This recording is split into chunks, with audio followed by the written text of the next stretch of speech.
ఈరోజు పాకిస్తాన్ నుంచి మన ఇండియాకి రావడం జరిగింది నిన్న. సో చాలా గర్వంగా ఉంది. అలాగే ఈరోజు ఎఫ్టీ సినిమా 50 days ఫంక్షన్కి మీ అందరిని కలుసుకోవటం, ఈ షీల్డ్ ప్రజెంటేషన్కి నిజంగా చెప్పాలంటే రాజుగారిని నేను బాగా ప్రెజర్ చేశాను. యాక్చువల్గా వెంకటేష్ గారు, వరుణ్ తేజ్ ఇద్దరు ఊళ్ళో లేరు. వెంకటేష్ గారు రాజమండ్రిలో షూటింగ్లో ఉన్నారు, వరుణ్ అబ్రాడ్లో ఉన్నాడు. సో ఫస్ట్ పెడదామా వద్దనే కన్ఫ్యూజన్లో ఉంటే ఇక నేను ఆయన చెప్పాను, సార్ ఇది మళ్ళీ మనం ఇలాంటి సెలబ్రేట్ చేసుకోవాలంటే ఇలాంటి అకేషన్ రేర్గా దొరుకుతుంటాయని చెప్పి 50 days షీల్డ్ అనేది ఏదో ఊరిక తీసుకోవడం కాదు. ఇంకొక 10 ఏళ్ళ తర్వాత 15 ఏళ్ళ తర్వాత షీల్డ్ చూస్తే మనకు ఒక ఈ సినిమాకి సంబంధించిన జర్నీ మొత్తం ఒక సర్రను ఒక రీల్ తిరుగుద్ది ఆ మెమెంటోని చూస్తే మన ఇంట్లో ఉన్నప్పుడు. సో కనీసం గుర్తుగానే మనతో ఉండాలని చెప్పి నేను ఈరోజు ఈ ఫంక్షన్ అందరినీ, మా ఆర్టిస్ట్ అందరినీ పిలిచి, ఏ టెక్నీషియన్స్ అలాగే ఎగ్జిబిటర్స్, డిస్ట్రిబ్యూటర్స్ అందరూ ఈ సినిమా ద్వారా సంతోషంగా ఉన్న అందరూ ఈరోజు సంతోషాన్ని షేర్ చేసుకోవడానికి వచ్చారు. వాళ్ళందరికీ నా కృతజ్ఞతలు తెలియజేసుకుంటూ, అలాగే ఎఫ్టీ అనే సినిమా అనగానే ఫస్ట్ గుర్తొచ్చేది నవ్వు. ఒక నవ్వు విలువ ఇంత ఉంటుందా అని ఇందాక కృష్ణారెడ్డి గారు నేను కలిసి కూర్చున్నప్పుడు మాట్లాడుకున్నాం. అంటే ఒక నవ్వుకి విలువ ఇంతుందా, ఎందుకంటే ఆయన ఎన్నో హాస్య చిత్రాలు తీశారు కృష్ణారెడ్డి గారు. సో ఈ జనరేషన్లో ఆఫ్టర్ లాంగ్ గ్యాప్ ఫ్యామిలీ జోనర్లో వచ్చి ఇంత పెద్ద సక్సెస్, దాదాపు ఈరోజు 106-107 కేంద్రాల్లో పైగా 150 days చేసుకుంది. అలాగే 140+ రెవెన్యూ చేసిందంటే, అంటే కేవలం నేను నిజంగా చెప్పాలంటే నేను చేసిన 4 సినిమాల్లో చాలా కష్టపడకుండా ఆడుతూ పాడుతూ నవ్వుకుంటూ కేవలం లొకేషన్లో ప్రతిరోజు నవ్వుకుంటూ పనిచేసాం ఈ సినిమా. అంతే నవ్వుల ద్వారా ఈరోజు మాకు ఇంత పెద్ద సక్సెస్ రెవెన్యూ ఇచ్చారు. సో ఆ నవ్వు విలువేంటో ఈరోజు ఆ నవ్వు మీద గౌరవం పెరిగింది మా అందరికీ. నేను చేసిన 4 సినిమాల్లో హాస్యానికి చాలా ముఖ్య పాత్ర ఉంటుంది.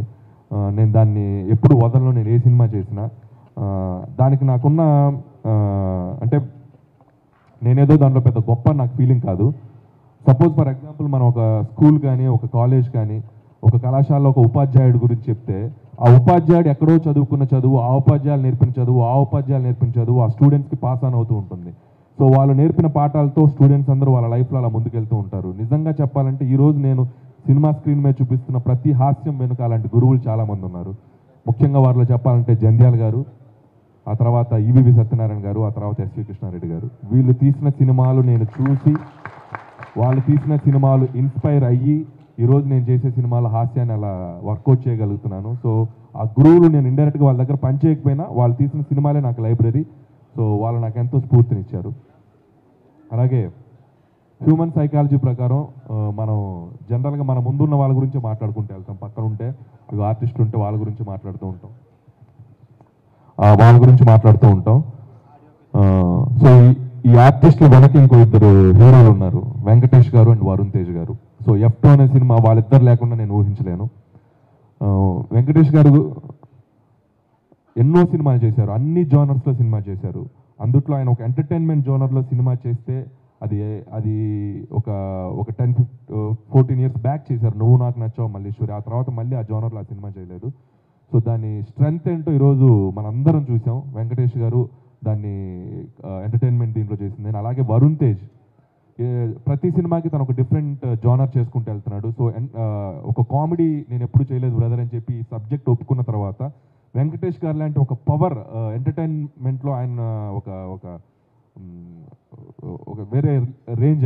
ఆయన ముందు కూడా ఎక్కడ తన బ్యాలెన్స్ లేకుండా, తన బ్యాలెన్స్ తప్పకుండా వరుణ్ కూడా తను ఎలివేట్ చేసుకుంటూ చేశాడు. సో వాళ్ళిద్దరి ఎఫర్ట్ ఈ సినిమాకి ఈరోజు F2 సక్సెస్ ఈ రేంజ్లో ఎంతైనా ఉంది. అలాగే తమన్నా, మెహరీన్ వాళ్ళు కూడా ఈ సినిమాకి చాలా ఎక్స్ట్రా గ్లామర్, అలాగే వాళ్ళ క్యారెక్టర్స్ కూడా ఉన్నాయి. ఇంకొక ముఖ్య వ్యక్తి ప్రగతి గారు లేరు ఈరోజు, ఆవిడ కూడా ఈ సినిమాకి చాలా అసెట్.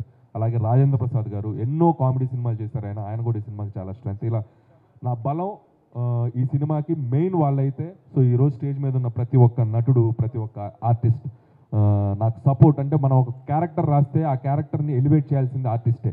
సో ఆ టైమింగ్తో వాళ్ళు నెక్స్ట్ లెవెల్కి తీసుకెళ్లారు. So thank you so much. పేరు నా అందరికీ నా కృతజ్ఞతలు తెలియజేసుకుంటున్నాను. సో ఈరోజు ఈ స్టేజ్ని మా అందరికంటే బాగా వాడుకుంది ఇదిగో శ్రీనివాస్ గారు. నేను ఒకటి మాత్రం చెప్పగలను, జంధ్యాల గారి సినిమాల్లో ప్రతిసారి ఒక కమెడియన్ కానీ, ఒక క్యారెక్టర్ కానీ కొత్త వాళ్ళని చాలా ఎంకరేజ్ చేస్తారు. సో ఆయనకు చాలా బ్రైట్ ఫ్యూచర్ ఉంది శ్రీనివాస్ గారికి. సో ఇది long way to go Srinivas గారు. మీరు చూసే ఉంటారు ఇందాక మాట్లాడే టైమింగ్, ఆయనలో ఒక విచిత్రమైన టైమింగ్ ఉంది, దాన్ని వాడుకుంటే మాత్రం నెక్స్ట్ లెవెల్కి వెళ్ళిపోతారు. సో ఆల్ ద బెస్ట్ అండి.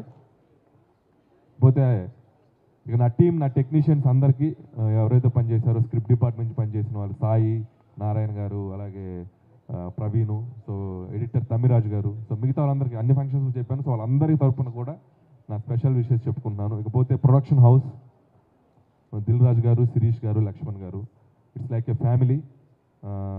నా జర్నీలో నేను ఎక్కువగా మా ఇంట్లో వాళ్ళకంటే, ఇన్ఫ్యాక్ట్ చెప్పాలంటే మా వైఫ్ కంటే, మా పేరెంట్స్ కంటే నేను ఎక్కువ గడిపింది వాళ్ళతోటే.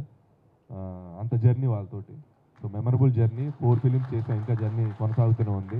ఏ రోజు నేను నాకు ఏ కష్టం రానివ్వరు, అంత బాగా చూసుకుంటారు. సో ఎప్పుడు సపోర్ట్గా నిలబడతారు. రాజు గారు కూడా నాకు మోరల్ సపోర్ట్, అలాగే శిరీష్ గారు కూడా, లక్ష్మణ్ గారు. సో ఇందాక ఐఫోన్స్ గిఫ్ట్ ఇచ్చారు, నాకు కూడా మంచి గిఫ్ట్ ఇచ్చారు, అది నేను చెప్పను. Hi, this is Isha Reba.